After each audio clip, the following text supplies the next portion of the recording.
Rebonjour à tous. Eh bien, prenons encore un instant ce matin pour lire et méditer un deuxième passage du livre du ciel de Louisa Picaretta. Au nom du Père qui m'a créé, du Fils qui m'a sauvé et du Saint-Esprit qui me sanctifie. Amen. Jésus, à nouveau, je m'immerge en toi, dans ton acte unique et éternel d'amour. Je m'unis à toi, je m'identifie à toi, je me consume en toi.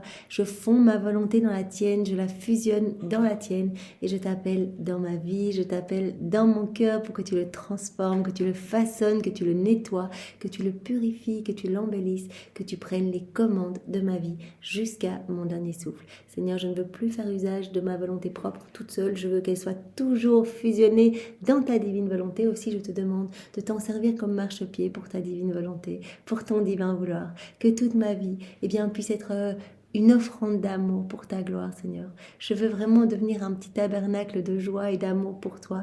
Aussi, viens, Seigneur, viens dans mon cœur, déposer tes peines, viens te reposer. Je sais que vraiment tu souffres d'être en état de veille auprès de chacun de nous. Tu veilles et tu guettes vraiment un petit geste d'amour, un petit retour à ton amour débordant pour nous. Et très souvent, les hommes ne reviennent pas à toi et tu es épuisé d'attendre que les hommes t'aiment, Seigneur. Alors viens te reposer dans mon cœur et vraiment... fais de moi ce qui te plaira. Donne-moi cette grâce de la vie dans ta divine volonté, Seigneur. Dispose-nous maintenant chacun pour accueillir ce nouvel enseignement. Viens nous donner ta compréhension, ta sagesse. Viens nous remplir de ton amour et de ton Esprit Saint pour que nous puissions comprendre tous ces mots bénis, que nous puissions les digérer. Tu nous parles souvent de cette digestion terriblement importante, ne pas lire comme ça, vraiment de manière distraite, mais vraiment comprendre chacun des mots, les laisser descendre pour les mettre en pratique, cette mise en pratique tellement importante pour que nous puissions rentrer en possession de tout ce dont tu aimerais nous combler, de tout ce que tu veux nous donner, Seigneur, tu veux tout nous donner. Alors Jésus, je te demande maintenant de parler à travers ma bouche, que ce moment fait en union avec toi puisse avoir des retombées dans tous les cœurs et que nous restions toujours unis à toi dans ta vérité, Seigneur. Viens, Esprit Saint, viens, par la puissante intercession du cœur immaculé de Marie, ton épouse bien-aimée. Viens, Esprit Saint, viens, par la puissante intercession du cœur immaculé de Marie, ton épouse bien-aimée. Viens, Esprit Saint, viens, par la puissante intercession du cœur immaculé de Marie, ton épouse bien-aimée. Alors le passage que nous allons maintenant méditer est celui du 5 février 1928. Nous sommes dans le volume 23 et c'est Louisa qui parle.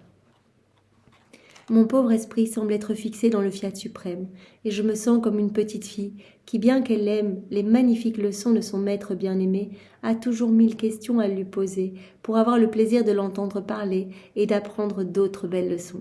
Elle est assoiffée de tout ce qui est relatif à la divine volonté. Elle a besoin, mais c'est Jésus qui met ça en elle pour pouvoir nous répondre à chacun de nous. Donc, elle a toujours des questions à poser à Jésus pour en savoir plus et pour recevoir de nouvelles vérités. Et lorsque le maître parle, elle l'écoute bouche bée à cause de toutes les magnifiques surprises qu'il lui fait dans ses leçons. Je suis comme une petite fille tournant autour de la lumière de la divine volonté, qui est plus qu'un maître, car je veux recevoir la vie des belles leçons qu'elle donne à ma petite âme. Chaque vérité que Jésus donne à Louisa, nous donne à chacun de nous, c'est une vie divine qu'il sort de lui, vraiment pour nous transformer, pour nous façonner, pour nous faire grandir à sa ressemblance et nous donner cette sainteté divine, pas une sainteté humaine, une sainteté divine, la sainteté même de son Père. Et la divine volonté, parce que je suis petite, est ravie de me satisfaire en me faisant les surprises de divines leçons que je n'aurais jamais pu imaginer. C'est vraiment dans cet état d'humilité, de petitesse, Jésus nous en a parlé hier, vraiment c'est très important de ne pas être rempli de nous-mêmes, des choses du monde, sinon Jésus ne peut pas déposer toutes ces merveilles, tous ces trésors, toutes ces surprises. Il faut vraiment qu'on puisse être totalement mort à nous-mêmes en fait, que l'on puisse annihiler tout ce qui réside de notre volonté propre et c'est Jésus qui va opérer ce travail en nous si nous lui demandons, si nous lui donnons notre oui constant. Il viendra opérer ce travail de purification. Il viendra tout retirer dans notre âme pour créer cet espace nécessaire pour que sa divine volonté puisse être libre, qu'elle puisse être souveraine, qu'elle puisse opérer et agir à partir de nos humanités. Créer cet espace pour pouvoir déposer aussi toutes ces connaissances, toutes ces vérités, toute cette lumière qu'il donne à chaque fois. Il faut qu'il y ait cet espace. Et donc, vraiment, c'est dans cette petitesse, dans cette humilité que Jésus va pouvoir nous travailler et vraiment rendre notre âme semblable à lui, en fait. Il veut faire de nous des échos de lui-même. Et pendant que je pensais au royaume de la divine volonté, dont le règne sur terre me semblait si difficile, mon bien-aimé Jésus, se manifestant en moi, me dit. Donc une fois de plus, Louisa, elle se dit, mais comment ce royaume va pouvoir arriver sur la terre? Je vois que le monde ne va pas bien. Ici, on est entre deux guerres. Et elle se dit, mais il y a tellement de vices, d'iniquités. Comment ce royaume aussi saint, aussi pur, vraiment cette nouvelle Éden où les âmes vont être remplies de joie, de paix, vont être remplies de divin, comment ce royaume va pouvoir s'établir maintenant? Ma fille, lorsqu'Adam eut péché, Dieu lui fit la promesse d'un rédempteur à venir. Voilà, quand Adam a quitté la divine volonté, eh bien, Dieu lui a dit, voilà, tu dois quitter l'Éden, tu perds tout. Voilà, il a perdu ses droits, ses possessions, etc. Le royaume qui lui avait été donné. Il a tout perdu, il a coupé les liens de communication avec son Créateur, mais Dieu lui a promis un rédempteur, un sauveur. Les siècles ont passé, mais la promesse est restée, et les générations ont eu le bien de la rédemption. Je suis descendu du ciel et j'ai formé le royaume de la rédemption. Donc la promesse, bien sûr, a été tenue et Jésus est venu sur la terre. Mais avant de remonter au ciel, j'ai fait une promesse plus solennelle encore. Avant son ascension, Jésus a fait une autre promesse, celle du royaume de la divine volonté. C'était dans le Notre Père, cette prière qu'il a enseignée à ses apôtres. Et pour lui donner encore plus de bruit et l'obtenir plus vite, j'ai fait cette promesse formelle dans la solennité de ma prière, en priant le Père de faire venir son royaume de la divine volonté sur la terre comme au ciel. Je me suis mis à la tête de cette prière. Donc avant de l'enseigner, il l'a d'abord prononcée tout seul. Et il s'est mis à la tête de cette prière, sachant que telle était la volonté de mon Père et que cette prière était faite par moi. Le Père ne me refuserait rien. Plus encore, je priais avec sa propre volonté à lui pour demander quelque chose que mon propre Père voulait. Et après avoir fait cette prière devant mon Père du ciel, certain que le royaume de ma divine volonté sur terre me serait accordé. Voilà, Jésus est sûr. Il est sûr puisqu'il a prié son Père vraiment avec la volonté même de son Père et que c'est quelque chose qui est voulu par Dieu de toute éternité, que la vie dans la divine volonté, ce royaume du divin fiat, est l'aboutissement du fiat de la création et de la rédemption. Il a d'abord fait cette prière tout seul en face de son Père. Il s'est mis à la tête de cette prière. Vraiment pour toucher le cœur de son Père. Et une fois qu'il a été sûr, qu'il était vraiment convaincu que ce royaume allait pouvoir s'établir sur la terre, il l'a enseigné à ses apôtres. Après avoir fait cette prière devant mon Père du ciel, certain que le royaume de ma divine volonté sur terre me serait accordé, j'ai appris cette prière à mes apôtres, afin qu'ils l'enseignent au monde entier, vraiment que cela puisse se diffuser, se propager, et que le cri de chacun soit entendu, que ta volonté soit faite sur la terre comme au ciel, que ta volonté soit faite sur la terre comme au ciel, que ton règne vienne ici-bas. Je ne pouvais faire une promesse plus certaine et plus solennelle. Donc cette prière du Notre Père est une promesse de Dieu que son royaume va s'établir ici-bas. C'est magnifique. Tout comme ces écrits que nous sommes en train de méditer ensemble, cela est une confirmation de cette promesse, parce que Jésus l'a dit tellement de fois, je ne les aurais pas donnés si je n'avais pas vu qu'à travers les générations, les hommes allaient se laisser transformer par tous ces mots qui sont les miens, et que vraiment ils allaient commencer à vivre dans ma divine volonté, à faire des actes et à faire descendre mon royaume. Donc, la prière du Notre Père enseignée par Jésus est la promesse que le royaume va venir, et ces écrits sont la confirmation de cette promesse. Donc, soyons-en sûrs, ce royaume va arriver. Maintenant, est-ce que nous voulons hâter sa venue avec un H? Est-ce que nous voulons accélérer sa venue? Faisons beaucoup d'actes dans la divine volonté pour vraiment que ses frontières en soient élargies et qu'il puisse descendre plus rapidement ce royaume de paix et d'amour. Je ne pouvais faire une promesse plus certaine et plus solennelle. Les siècles ne sont pour nous qu'un seul point, mais nos paroles sont des faits et des actes accomplis.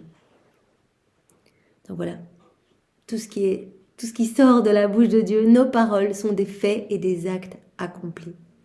Ma prière même au Père Céleste, viens, que ton règne arrive, que ta volonté soit faite sur la terre comme au ciel, signifiait qu'avec ma venue sur la terre, le royaume de ma volonté ne serait pas établi chez les créatures. Voilà, le fait dans sa prière de dire, viens, que ta volonté soit faite, que ton règne vienne, ça veut dire que le règne n'était pas encore établi. Sinon, j'aurais dit, mon Père, notre royaume que j'ai déjà établi sur la terre, qu'il soit confirmé et que notre volonté domine et règne. C'est pas ce qu'il a dit. Il a demandé que ton règne vienne. Ça veut dire que vraiment, ce royaume doit venir. Au lieu de cela, j'ai dit « viens », ce qui voulait dire qu'il doit venir et que les créatures doivent l'attendre. On doit l'attendre, ce royaume va venir. Les créatures doivent l'attendre avec la même certitude qu'elles ont eue pour la venue du Rédempteur, parce que ma divine volonté est liée et elle est engagée par ces paroles du Notre Père. C'est une promesse, nous sommes liés et engagés, ce royaume viendra. Donc les créatures doivent attendre ce royaume avec la même certitude, la même espérance, et bien que toutes ces créatures qui ont attendu le Rédempteur. Et lorsque ma divine volonté se lie, ce qu'elle promet est plus qu'une certitude. Et comme tout a été préparé par moi, Jésus a déjà tout préparé, il a refait toutes nos vies, il a repris tous nos actes déconnectés de la divine volonté, il a tout souffert en lui pour tout refaire, tout reconnecter, nous réhabiliter à vivre dans ce royaume qu'Adam avait perdu. Donc il est venu vraiment pour nous reconquérir ce royaume. Tout a été fait par Jésus.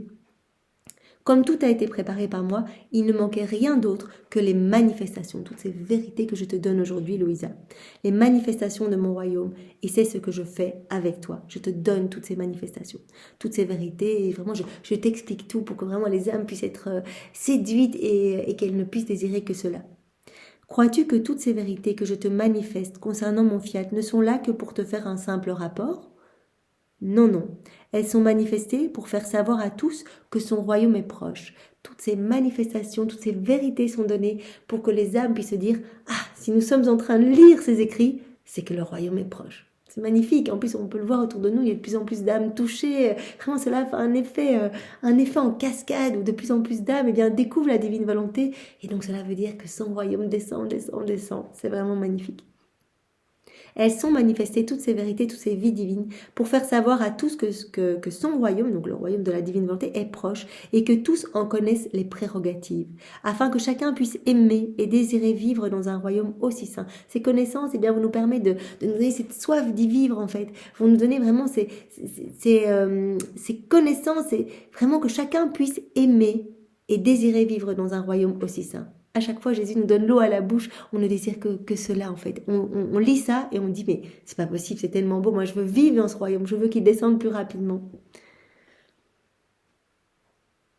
Voilà, que tous en connaissent les prérogatives de ce royaume, afin que chacun puisse désirer y vivre, dans ce royaume aussi saint, rempli de bonheur et de tous les biens possibles. Par conséquent, ce qui te semble difficile, voilà aujourd'hui c'est pas possible, tu as l'impression que ce royaume ne pourra jamais arriver, eh bien, cela devient aisé par la puissance de notre fiat, car il sait comment lever toutes les difficultés et conquérir toutes choses, comme il le veut et quand il le veut. À nouveau, Jésus appelle à la confiance, à l'abandon. Louisa, notre temps n'est pas ton temps. Ne cherche pas à comprendre, ne cherche pas à essayer ne rentre pas dans des considérations, des doutes en te demandant si c'est possible ou pas que son royaume arrive. Fais-nous confiance, c'est quelque chose vraiment d'autorité divine, cela arrivera parce que nous l'avons décidé. Et donc voilà, c'est une question de temps. Je faisais comme à mon habitude ma ronde dans le fiat éternel, et parcourant toute la création, j'apportais toutes les œuvres devant la divinité pour lui rendre le plus bel hommage et la très grande gloire de toutes ses œuvres. Comme d'habitude, Louisa, elle vient chercher chaque élément créé et elle vient se placer au pied du trône de l'Éternel. Elle prête sa bouche, elle prête ses paroles à chaque élément créé. Et elle dit, voilà Seigneur, je t'aime, je te loue, je te bénis, je te rends gloire au nom de tous. Je te donne toutes ces gloires que les hommes te doivent et ne t'ont pas donné. Je te donne la gloire, vraiment, au nom de toutes ces choses créées, je te donne cette gloire et je t'aime au nom de tous. Mais en faisant cela, je me disais... Mais quelle gloire est-ce que je donne à mon Créateur en lui apportant toutes ses œuvres? À nouveau, elle doute, elle se dit, est-ce que j'apporte vraiment de la gloire en faisant ça? Et Jésus se manifestant en moi me dit, ma fille, en faisant cela, tu nous apportes la joie de nos œuvres accomplies. Voilà, cette joie de l'accomplissement des œuvres de la création en fait. Puisque vraiment l'homme a été créé pour être dans ce rapport de réciprocité d'amour, d'être continuellement vraiment dans ce flux et reflux, dans cette harmonie d'amour avec la Trinité. Eh bien, quand Louisa fait cette ronde, quand nous faisons ces rondes, nous apportons vraiment à Dieu, nous apportons à la Trinité la joie des œuvres accomplies. Car avant la création, ces œuvres étaient en nous comme en dépôt dans notre volonté, dit Jésus à Louisa. Et nous n'avions pas la grande gloire, la joie de voir nos œuvres formées et accomplies à l'extérieur de nous. Tout était ad intra, toutes ces œuvres de la création. Et par un immense amour pour l'homme, pour que l'homme puisse rester tout le temps dans ce rapport d'amour, eh bien, tout a été donné en fait. La création a été faite pour l'homme comme un cadeau, pour que l'homme, en voyant toutes ces manifestations d'amour contenues dans chaque élément créé, eh bien, puisse tout le temps se rappeler de louer, bénir, adorer son Créateur. Mais au départ, quand tout était en Dieu, nous n'avions pas la gloire, la joie de voir nos œuvres formées et accomplies à l'extérieur de nous, telles qu'elles l'ont été lorsque nous avons fait la création. Ça a été une immense joie de pouvoir créer. Et lorsque quelqu'un les parcourt, les contemple et les rassemble tout autour de nous pour nous dire que vos œuvres sont belles, parfaites et saintes, leur harmonie, leur ordre parfait parlent de vous et racontent votre gloire. Voilà, quand on aime, on loue, on bénit pour chaque élément créé, quand on fait ces rondes, eh bien en fait c'est comme si on est rassemblé, voilà, toutes ces merveilles, tous ces cadeaux donnés pour nous et qu'on venait remercier en fait, qu'on venait remercier au nom de tous ceux qui ne remercient pas. Et donc la Trinité ressent cette joie eh bien qu'elle a éprouvée au moment de la création. La joie et la gloire que nous en éprouvons sont semblables à celles qui étaient les nôtres en étendant le ciel et en formant le soleil avec toutes nos autres œuvres. Ainsi la création est toujours à l'œuvre et elle nous parle à travers la petite fille de notre volonté. Voilà Louisa, et nous sommes appelés à le faire aussi, prête sa voix en fait, pour faire parler la création, pour remercier, pour louer, pour glorifier son Créateur. Cela pourrait arriver à toi aussi. Si tu avais décidé dans ta volonté d'accomplir un grand nombre de belles choses, tu n'en tirerais aucune joie pour le moment, mais ta joie commencerait lorsque tu verrais tes œuvres réalisées et qu'une personne qui t'aime te les apportait souvent pour te dire « Vois comme tes œuvres sont belles ». Louisa, imagine, toi, ce serait la même chose si tu faisais des œuvres super belles, eh bien, tu en tirerais du bonheur quand ces œuvres, pour être réalisé, accompli, et que quelqu'un viendrait continuellement te dire mais comme c'est beau, mais quelqu'un viendrait en fait jouir de tout ce que tu as fait, en fait viendrait apprécier, apprécier. Jésus attend vraiment que nous apprécions toutes ces œuvres qui sont des cadeaux vraiment pour vraiment nous laisser dans cette communion avec lui, qu'on puisse en fait reconnaître son amour, le reconnaître et y répondre. En fait Jésus attend cela impatiemment, cette réponse d'amour. Et les hommes ne rendent pas d'amour. Donc nous sommes invités à travers ces rondes à donner l'amour que les autres ne donnent pas. Eh bien, je suis comme cela. Les répétitions constituent mes plus belles surprises. Donc même si on a l'impression que faire ces rondes, c'est un peu répétitif, qu'on le fait tout le temps, eh bien Jésus l'a bien dit les jours précédents à Louisa, qui se demandait un petit peu si c'était utile ce qu'elle faisait, pourquoi elle devait tout le temps répéter, pourquoi elle n'arrivait à faire rien d'autre que demander ce royaume et faire ses rondes. Jésus lui a dit, c'est pas toi, c'est ma divine volonté en toi qui opère, parce que nous avons besoin de ces retours d'amour, nous avons besoin de ces actes de louange, de bénédiction. C'est ma divine volonté qui veut se faire connaître, c'est son royaume qui veut s'établir, c'est ma divine volonté qui veut s'implanter dans tous les cœurs, qui est impatiente de s'implanter dans tous les cœurs, qui attend, qui erre depuis 6000 ans, écrasé dans les âmes, n'ayant aucune liberté. Donc vraiment, quand tu demandes continuellement le royaume, par exemple, en le demandant sur chaque élément créé, et que tu places ton amour partout, eh bien, vraiment, en fait, c'est ma divine volonté qui travaille et qui nous donne vraiment ce reflux d'amour que nous attendons au nom de tous. Eh bien, Seigneur, travaille-nous, que nous puissions nous aussi t'amener de la joie continuellement. Sois loué, béni et glorifié au nom de tous dans ta divine volonté. Au nom du Père et du Fils et du Saint-Esprit. Amen. Soyez tous bénis. Au revoir.